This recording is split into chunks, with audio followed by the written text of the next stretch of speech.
Hello, I am LaSharika, homeschool mom of 5 and first generation homeschooler. I am hopping on today because I want to share my story. I've done this before, but I feel like it needs a refresher. So I am sharing my story on how and why we started homeschooling and became a homeschool family and have been a homeschool family now for 12 years. So back in 2012, it was time for our oldest, who's now 17, to start attending school. He was ready for kindergarten, and we were ecstatic and ready and preparing him to start into kindergarten. Now, here's the thing. At that time, our son he had a speech delay. And so he had been in speech therapy and all of that was going pretty good. I had already been working with him, so he could recognize his name, spell his name, knew his birthday, all of the things. So I didn't really have much of a concern as far as any of that goes. And so, we did all the stuff, back to school night and all of the things, and he started school. So he started school, I want to say like within the first week or 2 weeks, he started getting sick. Now, granted, he had always been home with us because it was just him and his sister at the time. And so I talked to the pediatrician and she said, they'll get so many colds a year. It's normal. It's a new environment here in school with other kids and so on and so forth. Now, a few things that I noticed right away was at that time when he started school, so many things had changed. Overcrowding in the classrooms. I can recall like every time I would come, I'm like, oh my goodness, the teacher had kept adding to the list because they had the list like outside the door so parents would know because it was new, school had just started. So parents would know what classroom their child was in. And every day it was adding up. They would just be more kids. And I can recall like right before I actually pulled him, it was like 35, 36 kids in the classroom with just this one teacher. So they had a paraprofessional just kind of went around in the classrooms. That was kind of concerning to me. But anywho, so he got sick, took him to the doctor, kept him home for a few days, because it was just a common cold. And then he went back to school. My baby go back to school, everything going well. He's coming home, he's bringing his stuff that he did at school home, and I'm looking at it and I'm like noticing that his coloring page, just different stuff that he would have, classwork or whatever, that they would be completing at school, was scribbled like out of the lines. And like I said, we are our child's first teacher. And I had worked with him for so long to make sure, you color inside the lines, you don't color out the lines, this, and that, right? And my baby was really good at coloring inside the lines, okay? At 5. And so all of a sudden, his work is just like scribbled. And so I asked him, why you color your paper like this? Why you didn't color inside the lines? The teacher said it don't matter. The teacher said we don't have to color in the lines. Excuse me? Like, it was a rush type of thing. She rushing them to do the work. And I'm like, okay, I don't like that. Now, mind you, me and my husband, we stayed at the school because we was on a PTO. So even early on, right off the break, we were in the school building. So they kind of got to know who we were in that short period of time because we were doing whatever we could to help the teacher out and things like that. So then my baby gets sick again. And I want to say it started with like his throat was sore. So what do? I make an appointment with the pediatrician. I take him in. They check him for strep throat. It's not strep throat, but she like, maybe it's a common cold. So that was the first symptom. He had a sore throat. Then after the sore throat, he kind of had a little fever.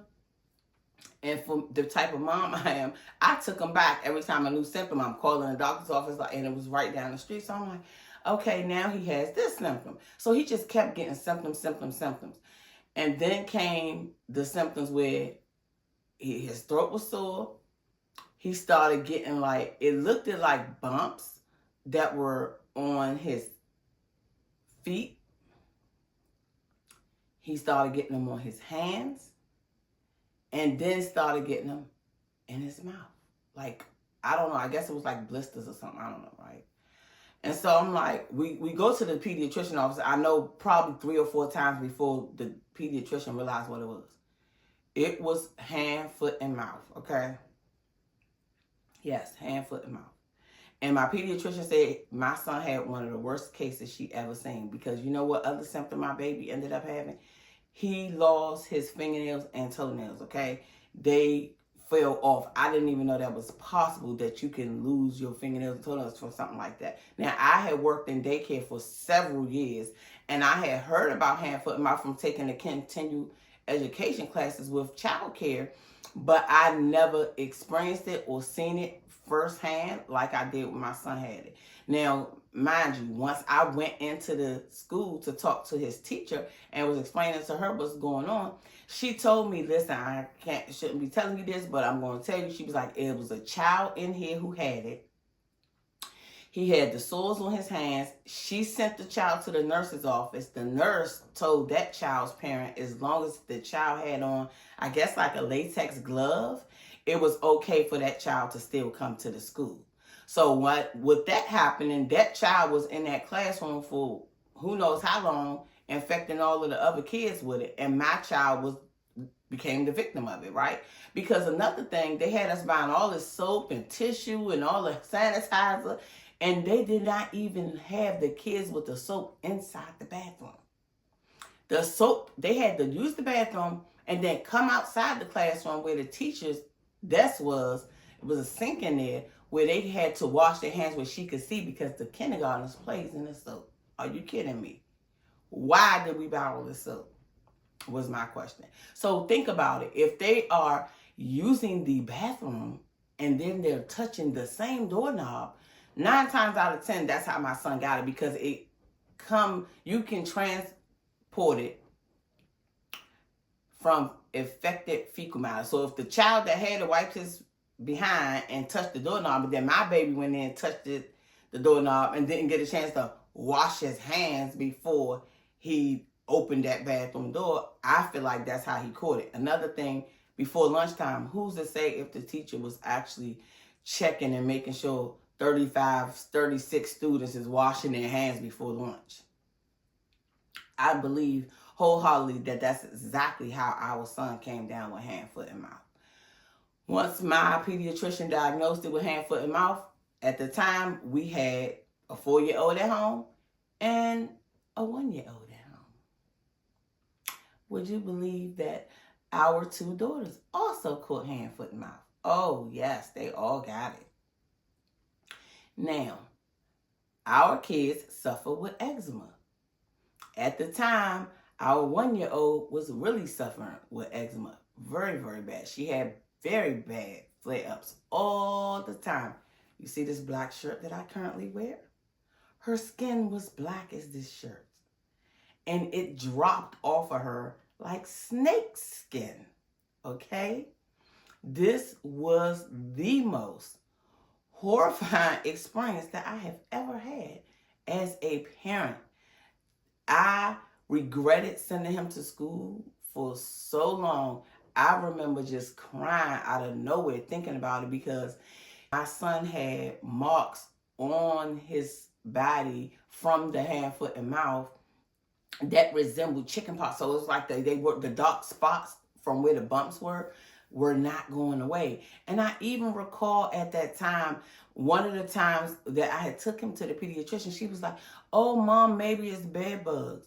Maybe it's because they were like bumps that were flaring up on his legs and things like that. I'm like, no, it's not bed bugs, because he sleep in the bed with us and his sisters. So if it was that, everybody should have the marks in my household. Nobody else had the marks, and we weren't even the type of family that like hang out and go in places, going to hotels, hanging over people's house. We weren't that type of family. So right away, I'm like, I understand that bed bugs are a thing right now in the climate and across the country, or whatever the case may be, when they really were out there.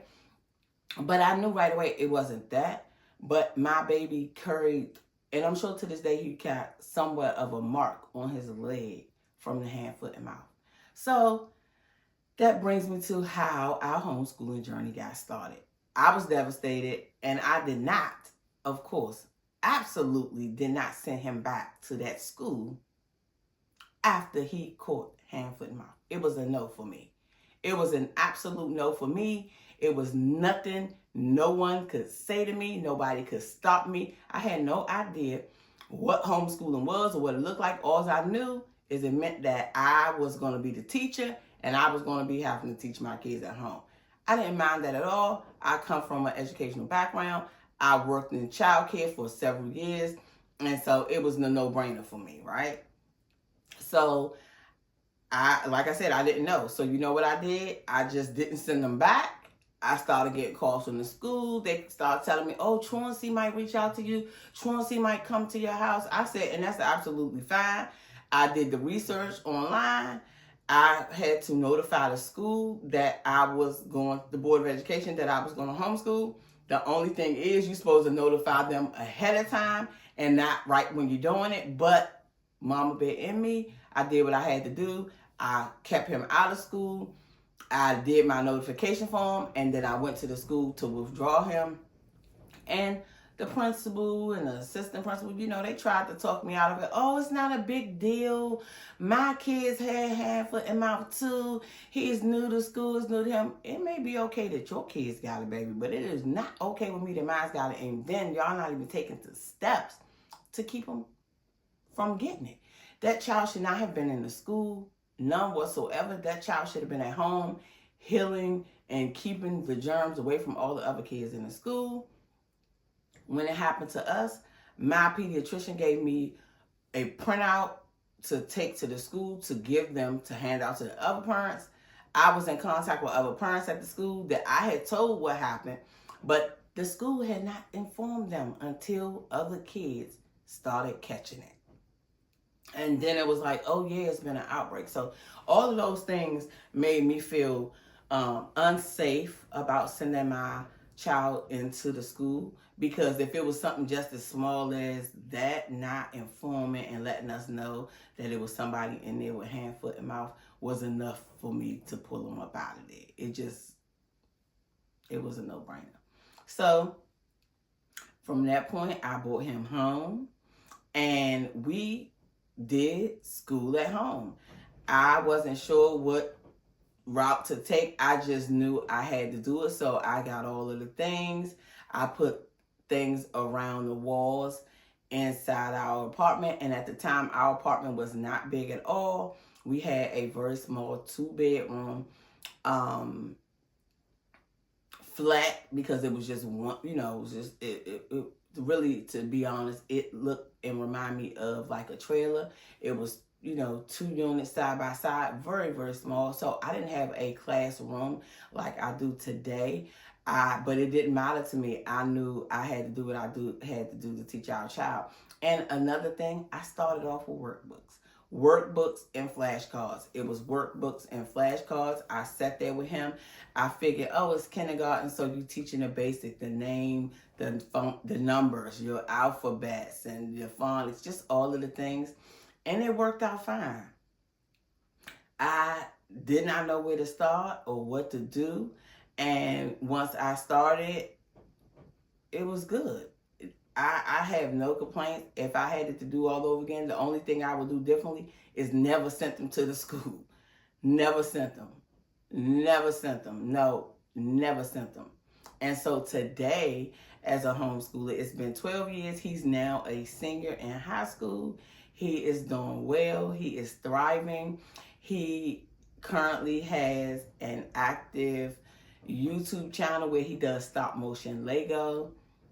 He's already shown last year that he can pass the state of Maryland GED testing, which that's our route that we're going for them to get their high school diplomas. And him and his sister, because they are right there together, they are both 15 months apart, both seniors this year. So we have been thriving, and I have nothing but good things to say. I love homeschooling. I love being my child's first teacher. I love that I am their teacher. I enjoy everything about homeschooling. I would not trade it for anything. And with today's climate, I probably would, if I hadn't been homeschooling all this time, I probably would have became a homeschooler at some point, because it's just been so much going on. We all see the climate right now. I anticipate it's going to be a whole lot more homeschoolers with what's going on today. I just want to tell you and say to you, if you think you can't do it, trust me, you can. If I can do it, you can do it. I feel like there are people, I come in contact with people, I've talked to people, and so many people be on the fence like, oh, well, can I homeschool if I work? Or what do that look like? Well, I don't know where to get started. I don't know what to do. And how do you do this? And how do you do that? Or what do you use? That all is very attainable, because the thing is, you don't have to follow anyone's schedule. You don't have to follow what I do, because the thing is, all of our homeschool journeys look different. None of this homeschool stuff is cookie cutter. It's not going to look the same as the person next door. It's not going to look the same as your friend that's homeschooling their kids. Everybody's homeschooling journey is going to look different. But what I can tell you is, it's rewarding. It's such a rewarding thing. I remember when I was teaching our oldest two how to read, and we were going through that process, and then they started to read. It was like, I did that. Oh my goodness, I did that. I taught my kids how to read. That feeling that you get when you see them accomplishing things that you've taught, it's amazing. It's so, so amazing. And nowadays, there are so many things that's at our fingertips. You got YouTube. I call it YouTube University, like so many others. And the internet is right at your fingertips. All you got to do is search. Put it in a quick search. And then you got people like myself. I have created this YouTube channel to try to bring some awareness and give information that I wish I had when I started homeschooling, because I did not have anything to go to or look at. I just started out on a limb. And like I said, I started with workbooks. I found workbooks that were kindergarten, and they had all the stuff in there. They had broke down into the subjects, and that's what I did. I started that. I knew he needed to learn to read. I did flashcards, the sight word list that was for kindergarten. I just did that. But now, with all of the resources out here, you don't really have to necessarily do a whole lot of worrying or thinking about it, because all you do is a quick search and you'll find the resources, exactly what you need to get started on this journey of homeschooling, if that's what you desire for you and your family. And then, you try it out and see how it works. It's not something, for me, this is a no-brainer. All of ours will be homeschooled until they graduate. Only out of the 5 kids, it's only been one that stepped inside of a school, and that's our oldest. Nobody else has been inside. And I don't anticipate anybody going inside at this point. And so for me, that's just what it is. Now, for somebody else, they may try it, and then maybe the kids don't like it. Maybe it's not working for them, and maybe they will send their child back to school. But I say, if you're on the fence, if you're considering, try it out and see. If you're led to do it, then do it. I recently just watched a story about a child being bullied in the school, and it broke my heart. So for me, I know with the climate of today, homeschooling is the way to go. We'll forever be homeschoolers. This is just what works for our family. It may not work for other families. This is what works for us and our family, and I absolutely love what I do. I would not trade it. I can tell you that there was a point where I wasn't even a confident homeschooler. And guess why? Because everybody else around me was sending their kids to school. I'm a first-generation homeschooler. Nobody had done it before around me. Nobody that I knew. So I was constantly being asked, well, are you going to send them to school? Well, when you going to send them to school? You going to send them to school for high school? You should do this. You should do that. guess what? Today, I'm very confident. No, I'm not doing this because that's what everybody else is doing. No, I'm not sending them to school for this, and I'm not. No, absolutely not. And another thing, I wasn't asking people, oh, when you going to start homeschooling your kids because you know this happening in the school. Oh, when you going to start homeschooling your kids because you know that's happening in the school. I didn't do that to people. So why you asking me when I'm going to send mine to school, or am I going to send them to school? I don't walk around asking you when you going to homeschool. Respect my decision because it's mine and my husband's to make. This is what works for us. It may not work for everybody else, and that's cool. That's cool. I'm okay with that. I don't put my homeschooling on people. Like, I don't do that. But you would not believe how many people have talked down. It'd be the people you would never expect, people that's around you, family, friends, that you can't do something. Yeah, I can do this. I got this. My kids are learning. Oh, yeah, they learning. Oh, yeah, they know what they doing, okay? So let's not ask people, why you doing this? Oh, how do they socialize? That one takes me smooth out. Oh my goodness, boy. That one takes me smooth out because that's people's favorite and first thing, oh, they need to socialize. Well, it's 5 of them. So then you don't think they're socializing? You don't think they're talking? They just sitting here quiet, lips zip. They all different ages. Ours range from age 7 to 17. You don't think they talking? Even when it was just 2 of them, you don't think they was talking? We go out, they talk. Yeah, things may be a little different for them versus a homeschool child, but guess what? In a good way, because they ain't doing what everybody else doing. They ain't around all that peer pressure to do what this person doing and doing this. So this person bullying, so let me go ahead and join in on that. I was bullied in school. I was bullied horribly in school. And my mother did not come up to the school and do nothing about it. She didn't come and try to advocate for me. I was getting teased because I got big lips. Now what everybody doing? Doing everything to get these big lips. Mine's natural. But I was bullied in school. If I could stop something like that for my child, absolutely. They homeschool. So just know that if you on the fence, if you feel like you can't do it, trust me, you can do it. I did it. I enjoy it. I love it. Thank you for watching. I would appreciate you for liking and subscribing to my channel if you found any of this information helpful. Let's continue the conversation in the comments. If you have any questions, please don't hesitate to drop them in the comments. Thanks for watching. See you guys on the next video.